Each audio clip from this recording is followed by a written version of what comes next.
할렐루야. 우리 옆분들 서로 반갑게 인사하시죠. 늘 옆에 있어 주셔서 힘이 됩니다. 이렇게 인사 나눌까요? 늘 옆에 있어 줘서 힘이 됩니다. 고맙습니다. 고맙습니다.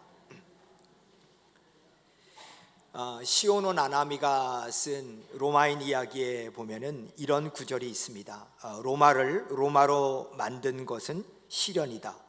전쟁에 이겼느냐 졌느냐 보다 전쟁이 끝난 뒤에 무엇을 어떻게 했느냐에 따라 나라의 장래가 결정된다. 여기서 말하고 싶은 것이 무엇입니까?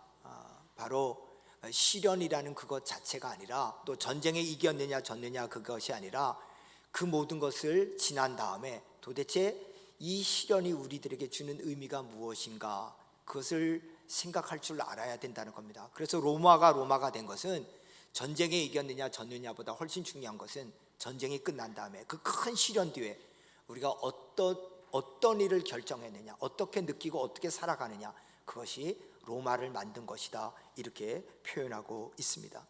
여러분, 그런 의미에서 여러분과 제가 좀 생각해 봐야 됩니다. 여러분과 제가 기도할 때 하나님 승승장구하게 해주세요, 고난 하나도 없게 해주세요. 여러분, 그 기도 제가 약속합니다. 100% 하나님이 안 들으십니다. 왜냐? 하나님은 전도서 7장 14절에 우리에게 형통한 날과 곤고한 날을 병행해 주셨고 우리로 헤아려 알지 못하게 했다는 거예요. 그럼 이 말은 무슨 말이냐? 우리의 인생에는 누구도 예외 없이 고난이라는 문제가 온다는 겁니다. 어떨 때는 병이라는 문제도 오고, 어떨 때는 시험에 떨어질 때도 있고, 진급에 떨어질 때도 있고, 관계에 어려워질 때도 있고, 교통사고가 날 때도 있고, 여러 시련들이 있다는 거예요. 여러분들이 믿음이 적어서 그런 시련이 오는 것이 아니라 하나님께서 우리의 인생 가운데 그걸 병행해 줬다는 거예요. 문제는 뭐냐? 하나님께서 우리들에게 우리의 하나님인데 우리들에게 시련을 줄 때는 이유가 있다는 거예요. 근데 그 이유를 생각하고 발견하는 사람은 그 시련이 복이 되지만은, 그러지 않은 사람은 뭐냐? 하나님을 원망하는 거죠. 왜 나에게 이런 시련 줍니까? 왜 내가 이런 어려움 당해야 됩니까? 이렇게 간다는 거예요. 그런 면에 있어서 여러분들이 고난을 당했을 때 그 고난을 하나님의 관점에서, 하나님 나라의 관점에서 해석할 줄 아는 눈이 열리는 것이 너무너무 중요합니다. 욥기 23장 10절에 보니까 나의 가는 길을 오직 그가 아시나니 그가 나를 단련하신 후에는 내가 정금같이 나오리라. 여러분, 욥은 당대의 의인이잖아요. 성경에서 욥처럼 의로운 사람이 어디 있어요? 그는요, 자식들이 생일 파티에서 범죄한 일이 있을까봐 생일 파티 끝내면은 혹시 얘네들이 하나님 앞에 범죄한 것이 없나? 그래서 애들 한 사람 한 사람을 대상으로 하나님 앞에 속죄의 제사를 드리기까지 한 인물이에요. 철저하게 하나님의 뜻대로 살던 그런 사람이에요. 그런데 그 욥에게도 뭐가 임했죠? 고난이 임했어요. 그럴 때 욥은요, 왜 내가 이렇게 하나님 잘 믿는데도 이런 어려움이 있습니까? 이러지 않고요, 하나님 이 고난을 통해서 내가 정금처럼 나올 줄 믿습니다. 하나님의 관점에서 해석할 줄 알았다는 거예요. 시편 66편 10절에도 하나님이여 주께서 우리를 시험하시되 우리를 단련하시기를 은을 단련한 같이 하였나이다. 다윗도 마찬가지예요. 시련을 뭐냐? 우리를 단련시키려는 하나님의 계획이었다. 그러니까 그 시련에 대해서 하나님의 관점에서 보는 눈이 있었다니까요.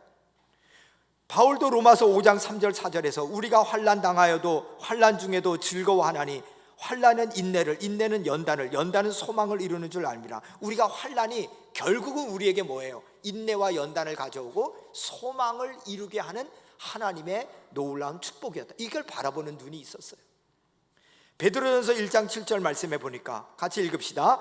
너희 믿음의 시련이 불로 연단하여도 없어질 금보다 더 귀하여 예수 그리스도에 나타나실 때에 칭찬과 영광과 존귀를 얻게 하려 함이니라. 여러분, 베드로는 시련을 뭘로 보는 거예요? 우리가 당하는 시련이 오히려 이걸 통해서 연단을 받아가지고 칭찬과 영광과 존귀를 얻게 하는 하나님의 방법이었다. 전부 다 하나님의 사람들은 뭐예요? 하나님의 사람들 시련이 없었던 게 아니라는 거예요.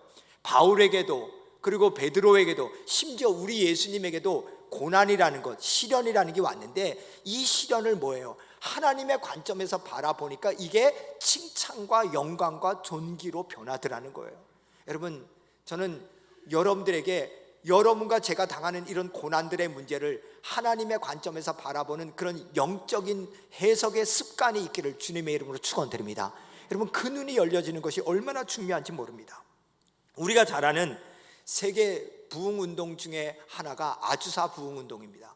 그래서 미국 LA에 가면은 아주사 대학이라는 것도 있고 아주사 거리가 있는데, 지금 있는 그 아주사 그 시티는 부흥운동이 일어났던 아주사 지역과는 다릅니다. 그러니까 LA 한인타운 옆에 있는 그 다운타운에서 이 아주사 운동이 일어났는데, 그 1906년에 일어났습니다. 근데 그 운동은 무엇 때문에 일어나느냐, 아주 인종차별을 심하게 받던 한 흑인 목사에 의해서 시작되었습니다. 그 흑인 목사의 아버지는 노예 출신이죠. 아프리카에서 노예로 잡혀와가지고 미국으로 팔려왔던 그런 아버지였는데, 그 밑에서 자랄 때 1906년이니까 인종차별이 얼마나 심했습니까? 그런 상황 속에서도 그의 마음속에 성령이 충만임해서 하나님, 내가 하나님의 뜻대로 살기로 원합니다. 이 어려움 속에서도 하나님 붙들기로 원합니다. 그렇게 원하면서 보니 브레아 214번지에서 목조 단축집에서 모여서 모임을 갖기 시작했어요. 그런 그 노예 출신의 흑인들이 모여가지고 하나님 앞에 찬양하고 기도하고 하는데, 그 운동이 점점 확산되는 거예요. 그래서 그 지역에 모일 수 없어가지고, 그래서 그 보니 브레아 지역에서 1906년 아주사 거리 312번지로 옮겼어요. 그래서 아주사 거리에서 모였는데요, 모일 건물이 없으니까 거의 폐허가 되고 창고같이 쓰는 그런 건물에서 그들이 들어가서 찬양하고 기도하는데, 돈이 없잖아요. 가난하니까 밑에 그 목초 건물 위에다가 그냥 이렇게 매트 같은 것, 그 밀집으로 쇠 매트를 놓고, 강대상이 없으니까 구두 닦을 때 이렇게 발을 이렇게 얹어놓는 그런 사과 박스 같은 거 있잖아요. 그걸 2개를 강대상으로 놓고, 그러면서 함께 모여서 예배하고 기도하고 찬양하고 말씀 듣고 그렇게 얘기하는데요, 그 운동 속에 엄청난 사람들이 모이면서 거기에 신유의 역사가 드러나고요, 방언이 터지고 회개가 터지고 이런 운동이 일어났어요. 여러분, 놀라지 마십시오. 이분들이 어떻게 했느냐, 3년 동안 오전 10시부터 모여서 밤 12시까지 기도와 설교 듣고 찬양했어요. 눈물로 회개하며 은혜를 사모했어요.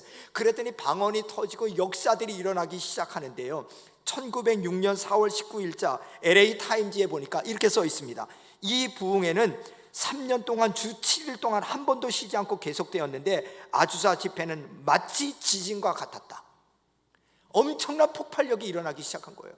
그래서 이 운동이 얼마나 대단했으면, 이 운동에 참석했다가 자기의 집으로 돌아간 시카고, 뉴욕, 미국 전역의 사람들이 그곳에 가서 부흥운동을 일으키고, 그 다음해인 1907년에는 영국, 덴마크, 노르웨이, 스웨덴, 네덜란드, 독일, 폴란드, 인도 등으로 갔고, 1908년에는 인도와 중국 지역으로 갔고, 1913년도에는 아프리카와 중남미, 멕시코, 일본 등으로 퍼져나갔어요. 그러니까 이 운동이 얼마나 폭발했느냐, 정말로 전 세계의 부흥운동의 핵심이 되어버렸어요. 근데 이것이 뭘 통해서 일어나느냐, 소외된 흑인들, 인종차별 가운데, 아픔 가운데서 인간 취급 못하고 가난과 굶주림으로 처절하게 고난 가운데 있던 분들이, 이 속에서도 하나님의 역사하심을 바라는 그 눈들이 열려져서 모여서, 하나님, 우리의 이 고역스러운 생활 속에서도 하나님 붙드셔야 됩니다. 하나님, 우리를 도와주셔야 됩니다. 하나님, 우리가 믿음으로 이 삶 속에서 더욱더 경건하게 살기를 원합니다. 이런 사람들에 의해서 이 운동이 시작됐다는 거예요. 여러분, 그 운동의 영향에 의해서 1907년 우리나라에도 엄청난 부흥운동이 일어났죠. 그게 뭐예요? 평양 대부흥운동이에요. 여러분, 평양 대부흥운동도요, 고난 가운데 벌어졌어요. 아시다시피 일제강점기잖아요. 너무너무 힘들어요. 근데 그 힘든 상황 속에서 사람들이 매일매일 지내고 있는데, 이 지역을 복음화시키게 했다고 선교사들이 왔잖아요. 특별히 1907년에 하디 선교사가요, 어떻게 하면 효과적으로 기도를 할 수 있는가에 대한 강의를 준비하고 있었어요. 그러다가 하디 선교사가 완전히 뒤집어졌어요. 하나님이 그에게 회개가 나오게 했어요. 왜 나오게 했냐, 하디 선교사는요, 캐나다 출신의 선교사인데요, 이분은 토론토 의대 출신의 의사예요. 그러니까 얼마나 지적이에요. 그리고 얼마나 똑똑해요. 그리고 자기 백인이잖아요. 그러니까 조선 땅에 와보니까요, 너무 못 살아요. 그리고 조선 사람들이 너무 무식해요. 그리고 자기가 백인을 볼 때는 인종 우월주의도 있어요. 이 황인종들. 그러니까 자기가 선교사로 왔는데, 내가 이 땅을 섬겨야지 이러고 왔는데, 하디 선교사 마음에는 이 땅을 섬겨야지 하고 의사도 다 내려놓고 이 땅으로 와서 그렇게 섬기고 있는데, 그의 마음속에는 우월의식, 나는 니네보다 낫다, 이게 너무 가득 찬 거예요. 그런데 하나님께서 말씀을 준비하는 가운데서 하디 선교사한테 회개시키는 거예요. 너 교만하다. 너가 이 땅에 섬기고 와서 저들보다 더 낮은 자리에 가야 되는데, 너는 항상 고자세로 있다. 너 언제까지? 네가 의사다, 백인이다, 캐나다 출신이다, 이런 것을 가지고 내가 너희들 뭐 좀 도와주러 왔다, 이런 의식 속에서 무슨 복음이 전해지느냐? 회개가 나왔어요. 그래서 하나님 앞에서 회개했어요. 그랬더니 그 회개의 운동을 받아가지고 여러분이 잘하는 그 새벽 기도를 만들었던, 천국 가서 꼭 따지고 싶은 그 길선주 장로님이 그 복음을 들었어요. 장로님이 딱 들은 다음에 회개하는 거예요. 하나님, 제가 아간입니다. 제 친구가 죽을 때 그 당시에 $100 정도, 엄청난 돈이죠. 엄청난 돈.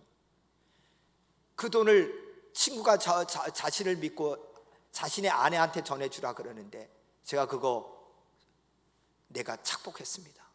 제가 아간과 같은 죄인입니다. 그러면서 회개를 했더니요, 사람들이요 너도 나도 없이 회개를 해요. 그래서 우리가 잘 아는 평양 대부흥의 회개 운동이 막 일어나기 시작하면서 그 불길이 막 퍼지기 시작하는데요, 산정현교회 담임 목사님이 있던 번 하이젤 목사님은요, 자신의 일기에 이렇게 썼어요. 그곳에서 이제껏 말로만 듣던 광경들이 목격했다. 성령이 청중들을 사로잡아 사람들의 죄를 깨닫고 통해 자복하였다. 장대현 교회 담임 목사이신 이기람 선교사님은 선교본부에 다음과 같이 편지를 썼어요. 어떤 말로도 어제 있었던 그 집회를 설명할 수가 없습니다. 그것은 내가 이제까지 결코 목도하지 못했던 하나님의 영의 현시였습니다. 현장에 있던 조지 맥큰 선교사님은 흥분을 감추지 못하고 미국 북장로교회 선교부 총무회 브라운에게 이렇게 편지를 보고했습니다. 매우 놀라운 은혜를 경험했습니다. 성령께서 권능 가운데 임했습니다. 장대원 교회에서 모인 지난밤 집회는 최초의 실제적인 성령의 권능과 임재의 현시였습니다. 다시 말해서 성경에 기록된 오순절 성령의 강림의 역사를 체험했다는 겁니다. 우리 중 아무도 지금까지 이전에 그 같은 것을 경험하지 못했으며, 우리가 웨일즈, 인도에서 일어난 부흥운동에 대해서도 읽었지만, 이번 장대현 교회에서 성령의 역사는 우리가 지금까지 읽었던 그 어떤 것도 능가하는 것이었습니다. 여러분, 그 평양 대부흥운동을 통해서 민족이 뒤집어져요. 그런데 그 민족이 뒤집어지는 역사 속에 뭐가 있었느냐? 고난이 있었다는 거예요. 일제강점기라는 고난, 역사의 가난, 아픔, 순환, 이런 짓밟히고 낮아지고 실패하고 패배주의에 빠져있는 상황 속에서 하나님의 부흥을 일으켰다는 거예요. 여러분, 이걸 통해서 우리가 귀중한 깨달음을 가져야 됩니다. 우리는 뭐냐? 우리 눈에는 잘 되고 형통할 때만 하나님께서 우리를 도우시는 것처럼 생각할지 모르지만, 하나님께서 우리의 고난 가운데서, 우리의 역경 가운데서도 하나님이 왜 이 고난을 주셨을까? 이 역경을 통해서 원하는 게 무엇일까? 그를 바라보는 눈이 우리들에게 열려져야 될 줄 믿습니다. 그것을 바라보는 눈이 열려지지 않으면 고난은 고난일 뿐이에요. 누구도 원치 않는 고난으로 끝나버리는 거예요. 근데 그 고난을 통해서 하나님 뭘 원하실까? 저는 이번 트르키예와 시리아를 보면서도 그래요. 여러분, 트르키예와 시리아는 기독교 초대교회의 모든 것의 근본이잖아요. 특별히 이번에 지진의 발생지인 하타이라는 지역은 어떤 지역이에요? 여러분, 놀라지 마세요. 그것이 바로 초대 안디옥 교회가 있던 자리예요. 그러니까 안디옥 교회는 맨 처음에 뭐 했던데요? 복음을 증거했잖아요. 여러분, 바울과 바나바를 선교사로 제일 먼저 파송한 지역, 그리스도인이라고 칭함을 받던 지역이 안디옥 지역인데, 지금 뭐예요? 완전히 모슬림권으로 변해 있잖아요. 주님으로부터 떠난 지역이 되었잖아요. 근데 하나님께서 이 고난이라는 것을 통해서 뭐 하냐? 하나님께서 우리들에게 가르쳐줘요. 우리는 그것을 위해서 기도하고 물질 보내는 거 중요하죠. 우리 또 그렇게 하고 있잖아요. 근데 그보다 훨씬 중요한 건 뭐냐? 하나님, 이 고난이 다시 복음이 들어갈 수 있는 힘이 되게 하여 주시옵소서. 이 고난을 통해서요, 그것이 문을 열잖아요. 들어오십시오, 도와달라고. 근데 그곳에 뭐 하는 겁니까? 물질만 들어갑니까? 선교사님도 들어가고, 믿음의 사람들도 들어가고, 크리스찬들도 들어가고. 그래서 뭐 하냐? 하나님의 계획 속에서 그 땅이 정말로 다시 한번 복음의 땅으로 되길 원하는 하나님의 계획, 그 계획이 있음을 우리는 발견하게 됩니다. 역대하 7장 14절에 보니까, 내 이름으로 일컫는 내 백성이 그들의 악한 길에서 떠나 스스로 낮추고 기도하여 내 얼굴을 찾으면 내가 하늘에서 듣고 그들의 죄를 사하고 그들의 땅을 고칠지어다. 하나님의 백성들의 관점이 있습니다. 고난의 때 뭐 하는 겁니까? 하나님의 얼굴을 구하는 거예요. 더 겸손해지는 거예요. 그럴 때 하나님 뭐예요? 그 고난의 땅을 뭐 하는 거죠? 고쳐주시는 거예요. 그 눈이 열려져야 되는 거예요. 오늘 우리가 읽은 본문 말씀은 스데반 박해 이후의 얘기입니다. 아시다시피 초대교회는요, 너무너무 신났어요. 저도 초대교회 교인이면은요, 그 교회를 절대로 떠나고 싶지 않았을 거예요. 왜요? 담임 목사가 베드로예요. 사도들이 다 있어요. 그리고 얼마나 신나냐면요, 교회가 부흥하는데 맨 처음에 120문도가 시작되다가 3,000명, 5,000명, 수많은 무리가 주님께 돌아왔어요. 여러분 신나죠? 교회가 그렇게 부흥돼요. 엄청나게 많은 성도들이 모였는데 이 성도들이 또 한결같이 뭐예요? 말씀을 듣고 기도할 뿐 아니라 집에 가서 떡을 나누네요. 네 거 내 거 따지지 않고 서로 나누네요. 얼마나 행복한지 몰라요. 여러분 이렇게 형통하고 행복하면은 하나님께서 더 부흥시켜 줘야 되지 않습니까? 근데 하나님께서 그 교회를 박살을 내요. 스데반이 돌맞아 순교한 다음에 그 교회 교인들을 사도회는 전부 다 흩어버려요.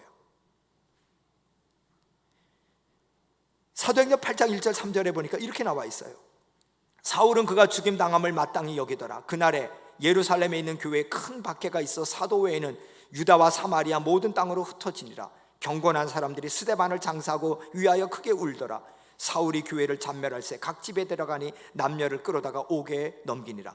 엄청난 부흥을 맛본 교회에 엄청난 핍박을 줘요. 스데반이 순교하고요, 모든 사람들 막 흩어지고요, 또 남아있는 사람들은 잡아서 옥에 가둬버려요. 이런 핍박도 이런 큰 핍박이 없어요. 그런데 이 말씀을 우리가 어떻게 설명할 수 있을까요? 이유가 있죠. 하나님께서 이렇게 흐트러진 이유는 뭐냐?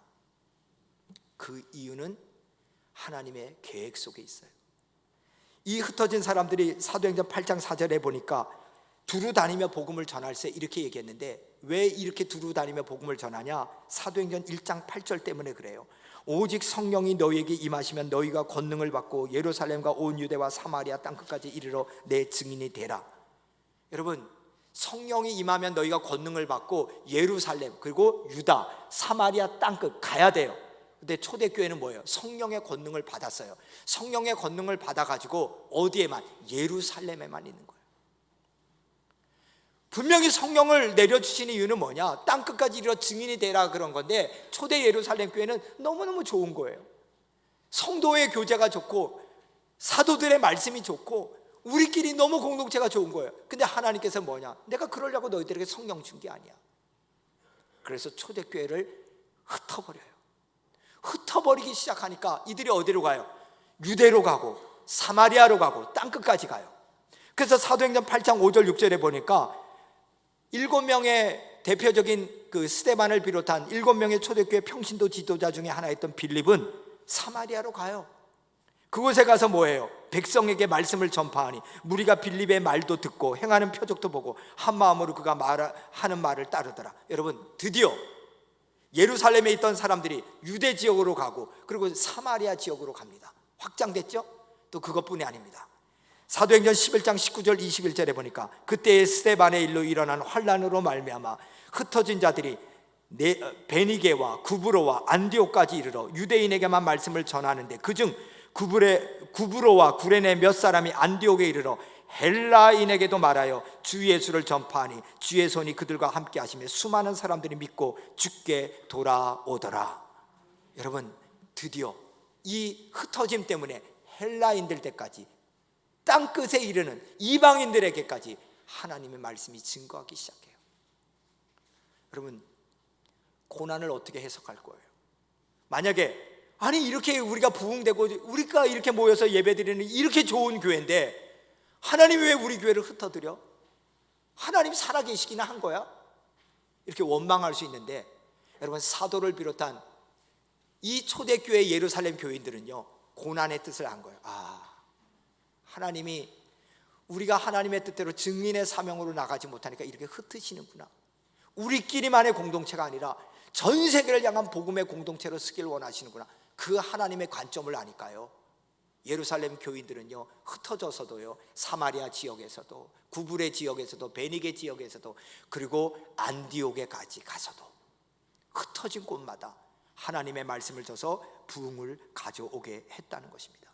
여러분 오늘 우리에게 이런 눈이 필요해요. 대학원 때 상담학을 한 학기 듣는데 그 중에서 제일 인상에 남은 그런 시간이 바로 빅터 프랭크에 대한 의미요법에 대한 시간이었습니다. 이 빅터 프랭크가 의미요법, 로고테라피라고 해서 했는데요, 이분은 나치에 의해서 수용소에서 갇혀 있었었죠.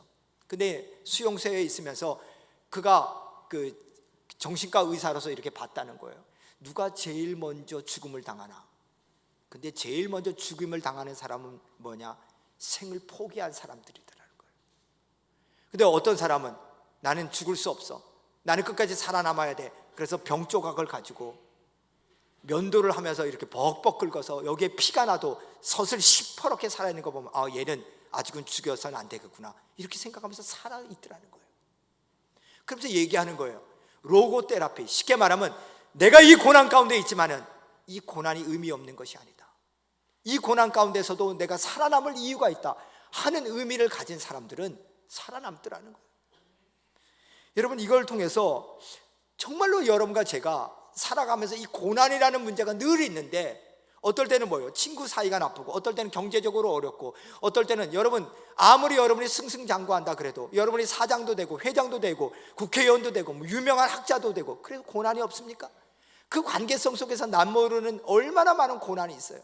그럴 때 이걸 어떻게 해석할 줄 아는 눈이 있느냐가 삶이 달라지더라는 거예요. 카자흐스탄이라든가 우즈베키스탄, 이렇게 스탄 들어가는 중앙아시아 지역을 우리가 잘 알고 있잖아요. 이 중앙아시아는요, 너무 슬픈 역사가 있어요. 1937년에서 1939년 사이 일제강점기 때요, 스탈린이 이 블라디보스톡에 있는 고려인들을 강제로 중앙아시아, 좀 전에 얘기한 카자흐스탄이나 우즈베키스탄 지역으로 강제 이주시킵니다. 근데 무려 그 길이가 8,000km가 됩니다. 그러니까 40일 동안이나 기차에 집어넣고 가는데 얼마나 춥습니까? 근데 그 화물칸에다가 사람들을 때려 집어넣는 겁니다. 17만 2천 명이나 이주를 시켰으니까 엄청나게 사람들이 많이 들어갔죠. 그런데 그곳에서 뭐 하는 겁니까? 씻지도 못해요. 옷도 없어요. 그곳에서 밀집돼서 사람들이 죽어갑니다. 그러면 사람들이 죽어가면 밖으로 던져버리고, 병들면 고쳐주겠다고 해서 데려나가서 다시는 돌아오지 않습니다. 그러는 사이에 몸에 이들이 막 합니다. 그래서 잠시 열차가 딱 서면은 여자들이 창밖으로 머리를 내놓고 털면은 이가 막 잔뜩 했다는 거예요. 너무너무 열악한 상황이죠. 그 상황 속에서 중앙아시아에 딱 도착했다니까 집이 있습니까? 뭐가 있습니까? 허벌판이죠. 그래서 살아남기 위해서 땅굴을 팠다는 거예요. 여러분, 17만 2천 명을 이주시켰는데 몇 명이 죽었는지 아세요? 여러분 놀라지 마세요. 10만 명이 죽었어요. 지금 시리아와 그 터키 지역에 4만 4천 명이 지금 생명을 잃었다 그러잖아요. 앞으로 더 나온다고 얘기하는데 그것만 해도 정말 끔찍할 정도로 나왔는데 무려 10만 명이 죽었어요. 그 사람들이요, 88년도에 올림픽을 하는 것을 TV로 보면서 너무너무 속상했다는 거예요. 왜 우리 조상들은 이곳으로 와가지고 저 대한민국은 저렇게 올림픽까지 하는 저 고국이 있는데 우리는 이게 뭘까? 그렇게 너무 한스러워했다는 거예요. 그러다가 1985년에 고르바초프가 개방 정책인 그 글라스노스트인가요? 그 정책을 펴서 그 소련에 있던 지역을 나눠주잖아요. 그래서 뭐 우즈베키스탄, 카자흐스탄, 뭐 우크라이나 이런 지역들이 다 나눠잖아요. 그래서 소비에트 공화국의 소련에서 이름이 뭘로 바뀝니까? 러시아로 바뀌죠. 그러면서 사람 이렇게 독립을 하잖아요. 여러분, 이 소련이라는 말을 알아들으면 굉장히 연식이 오래되신 분들이시겠죠. 근데 소련이 뭐야 이렇게 모르는 분들은, 러시아 이렇게 아는 분들은 젊습니다. 저는 러시아 분이 모릅니다. 하여튼 근데 그렇게 됐는데 여러분 놀라지 마십시오. 그렇게 91년에 소비에트 공화국이 해체되고 소련이 러시아로 딱 됐는데, 그래서 많은 지역에 선교사들이 들어갔어요. 엄청나게 들어갔어요. 카자흐스탄이라든가 우즈베키스탄이라든가 이런 지역으로 엄청나게 들어갔는데요, 문제는 뭐냐, 그 지역에 들어가서 그 러시아 말을 배우는데 최소한 5년 정도 걸린다는 거예요. 어려우니까. 그런데 유일하게 한국 선교사들은 그곳에 가서 복음을 전하면서 복음이 확장되기 시작해요. 왜냐? 고려인들이 있었기 때문에. 중국에 들어갔을 때 조선족들이 통역해 주듯이 고려인들이 그걸 통역해 주는 사람이 있었다는 거예요.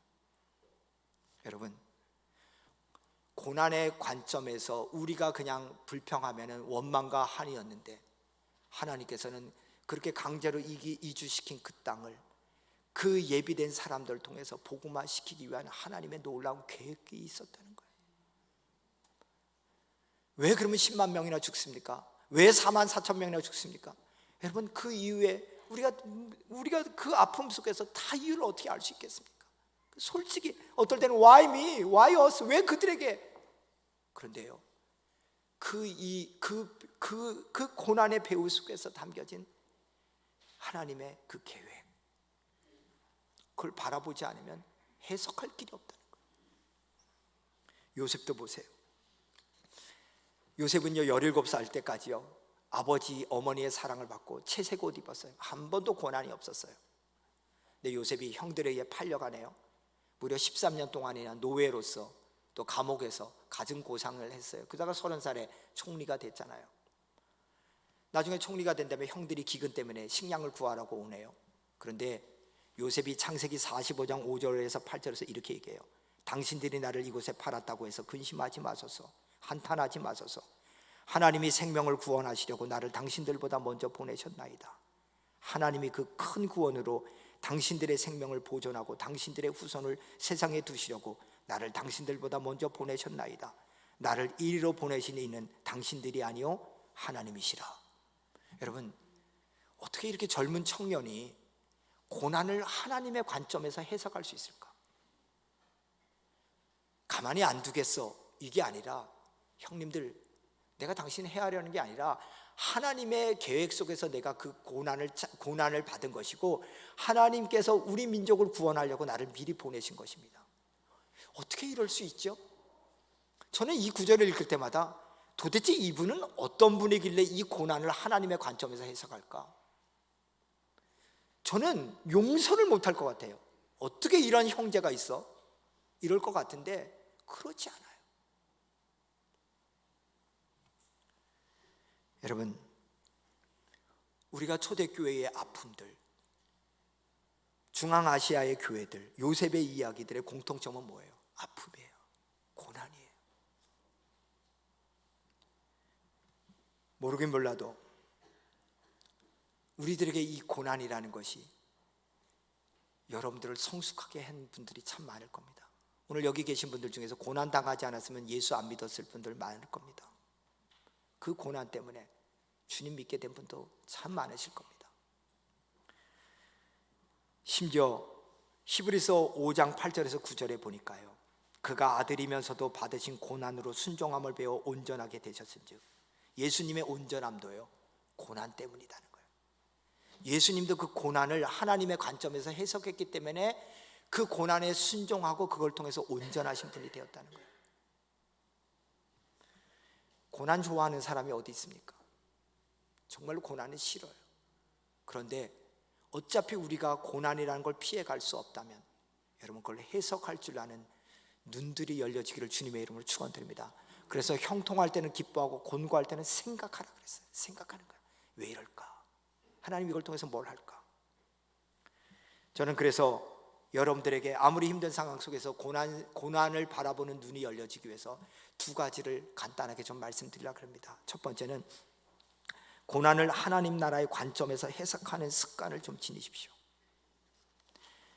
고난 가운데 여러분들이 고난에 다가올 때 왜 납니까? 맨 처음에 그렇게 하시죠. 근데 조금 시간을 내셔서 하나님, 이 고난을 통해서 하나님 제가 어떻게 쓰길 원합니까? 여러분, 이거 제가 겁주려는 것이 아니라요, 여러분이 고난을 통해서 깨닫지 못하면요 더 계속 터져요.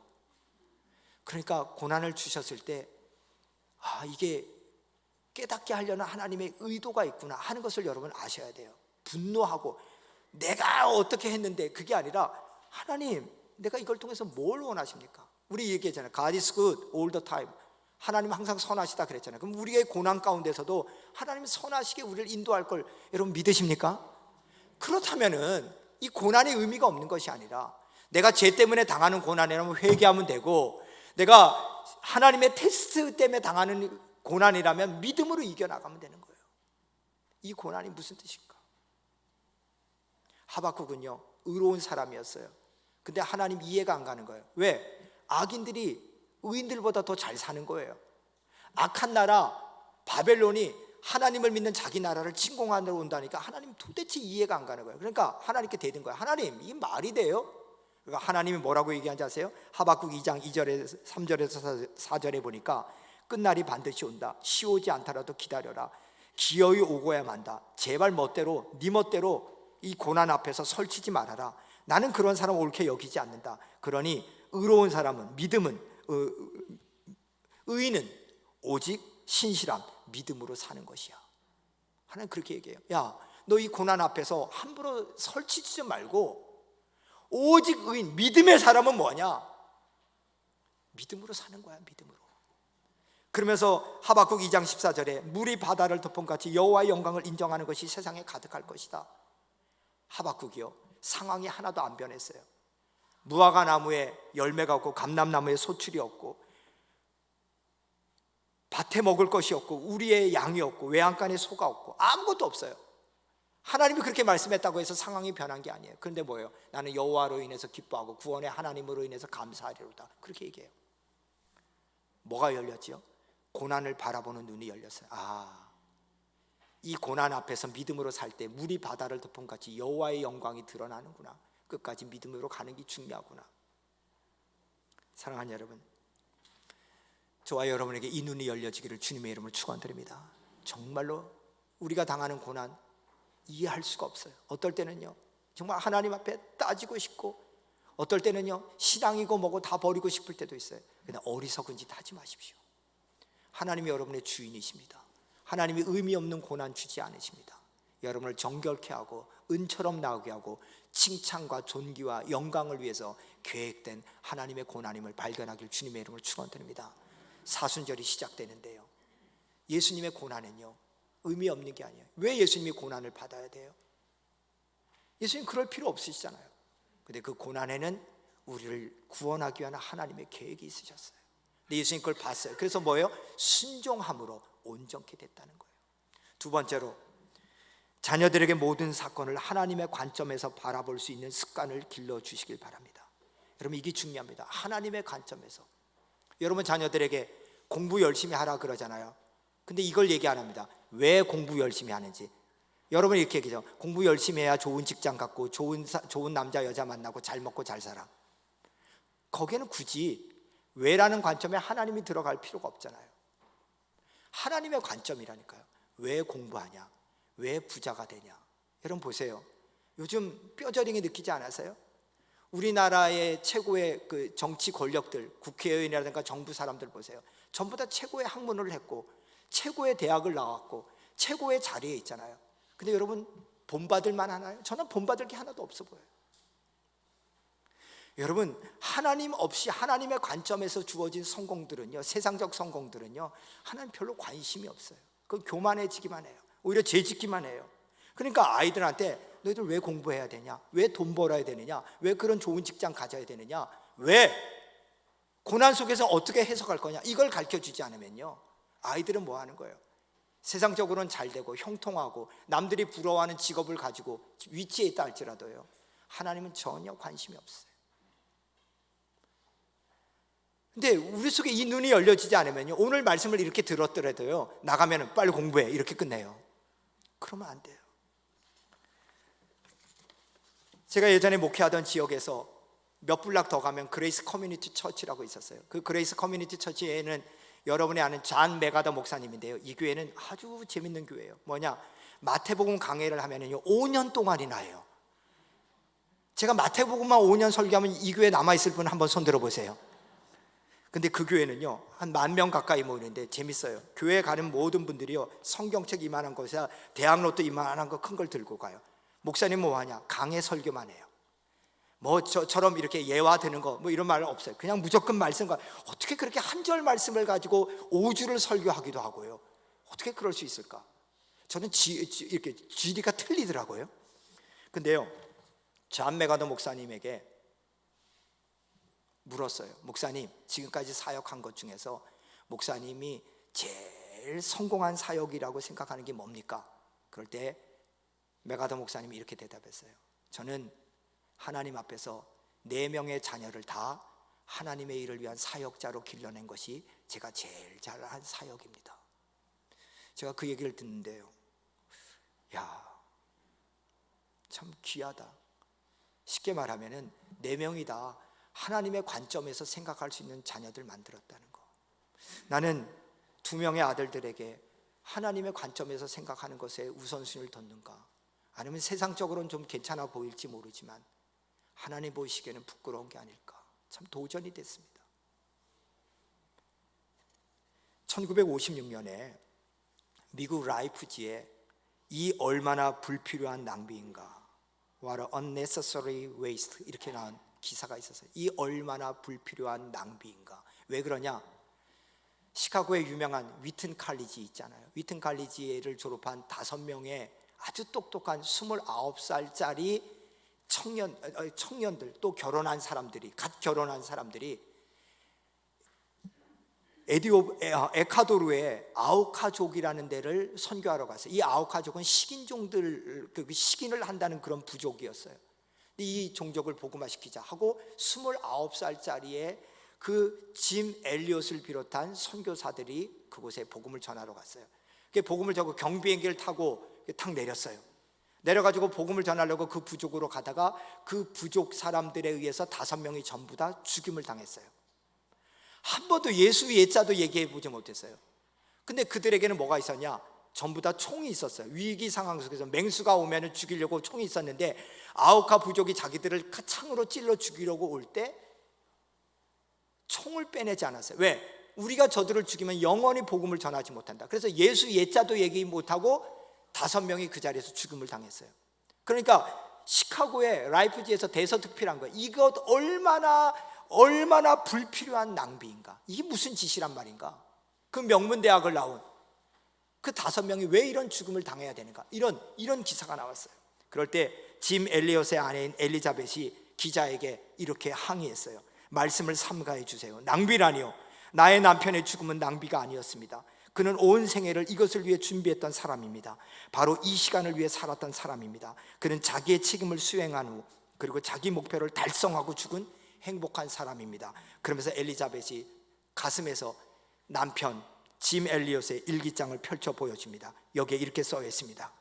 영원한 것을 얻고자 영원할 수 없는 것을 버리는 자는 바보가 아니다. 짐 엘리엇 선교사는 그렇게 썼어요. 영원한 것을 위해서 영원하지 않은 것을 버리는 자는 바보가 아니다. 하나님, 나는 영원 구원이라는 영원한 것을 위해서 영원하지 않은 육신의 생명을 버립니다.